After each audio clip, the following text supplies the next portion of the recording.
నేడు కొడంగల్ నియోజకవర్గంలో సీఎం రేవంత్ పర్యటించనున్నారు. శ్రీ వెంకటేశ్వర స్వామి ఆలయ పునర్నిర్మాణ పనులకు శంకుస్థాపన చేయనున్నారు.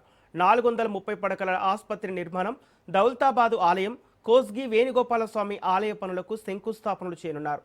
అనంతరం బహిరంగ సభలో సీఎం రేవంత్ పాల్గొననున్నారు.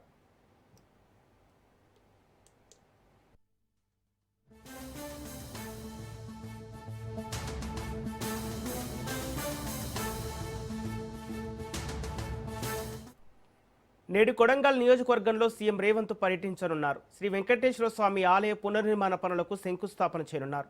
430 పడకల ఆసుపత్రి నిర్మాణం, దౌలతాబాదు ఆలయం, కోస్గి వేణుగోపాల స్వామి ఆలయ పనులకు శంకుస్థాపనలు చేయనున్నారు. అనంతరం బహిరంగ సభలో సీఎం రేవంత్ రెడ్డి పాల్గొననున్నారు. ఇదే అంశానికి సంబంధించి పూర్తి డీటెయిల్స్ మా ప్రతినిధి సాగర్ అందిస్తారు. సాగర్, కొడంగల్లో సీఎం రేవంత్ రెడ్డి పర్యటనకు సంబంధించిన అప్డేట్స్ ఏంటి? రైట్ సంపత్, నేడు ముఖ్యమంత్రి రేవంత్ రెడ్డి తన సొంత నియోజకవర్గమైన కొడంగల్లో అయితే పర్యటించనున్నారు. ఈ పర్యటనలో భాగంగా ఇప్పటికే నియోజకవర్గ అభివృద్ధికి సంబంధించి కూడా పలు కీలక పనులను కూడా సీఎం అయితే శంకుస్థాపన చేయనున్నారు. ఇప్పటికే కొడంగల్ నియోజకవర్గాన్ని ముడాగా కూడా చేశారు.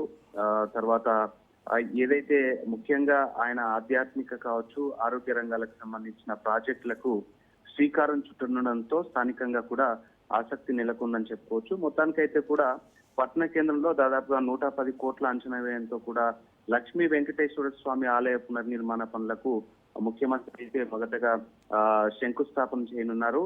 అలాగే అక్కడ దౌలతాబాద్ కు సంబంధించి వెంకటేశ్వర స్వామి ఆలయం, తర్వాత కోట్సు వేణుగోపాల స్వామి ఆలయాలకు కూడా ఆయన భూమి పూజ చేయనున్నారు.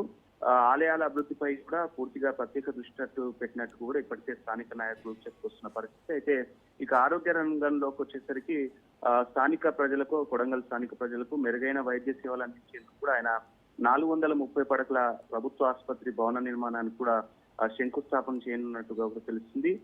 ఈ నిర్మాణం పూర్తయితే పూర్తిగా కొడంగల్ తో పాటు ఆ చుట్టుపక్కల ఉన్న పరిసర ప్రాంతాలంతా కూడా మెరుగైన వైద్య సేవలు అందుతాయని అధికారులు భావిస్తున్నట్టు తెలుస్తుంది. పూర్తిగా అభివృద్ధి పనుల శంకుస్థాపన అనంతరం కొడంగల్లో ఏర్పాటు చేసిన భారీ బహిరంగ సభలో కూడా సీఎం రేవంత్ రెడ్డి పాల్గొని ప్రసంగించనున్నట్టు కూడా తెలుస్తుంది. మొత్తానికైతే కూడా ప్రభుత్వం చేపడుతున్న అభివృద్ధి కార్యక్రమాలు నియోజకవర్గానికి, ఇటు ప్రాజెక్టులపై ప్రజలకు వివరించే అవకాశం కూడా కనిపిస్తుంది. అంతేకాకుండా ఇప్పటికే సీఎం పర్యటన నేపథ్యంలో అధికారులు పూర్తిగా భారీ బందోబస్తును ఏర్పాటు చేశారు. ఎక్కడికక్కడ భద్రతను ఏర్పాటు చేసినట్టుగా తెలుస్తుంది. దీనికి సంబంధించి కాంగ్రెస్ నాయకులు, కార్యకర్తలు సభకు సంబంధించి అన్ని ఏర్పాట్లను కూడా దగ్గరుండి పరిశీలించారు. ఈ సభ విజయవంతం చేసేందుకు కాంగ్రెస్ కార్యకర్తలంతా కూడా ఏర్పాట్లలో నిమగ్నమైనట్టు కూడా తెలుస్తుంది. సంపత్.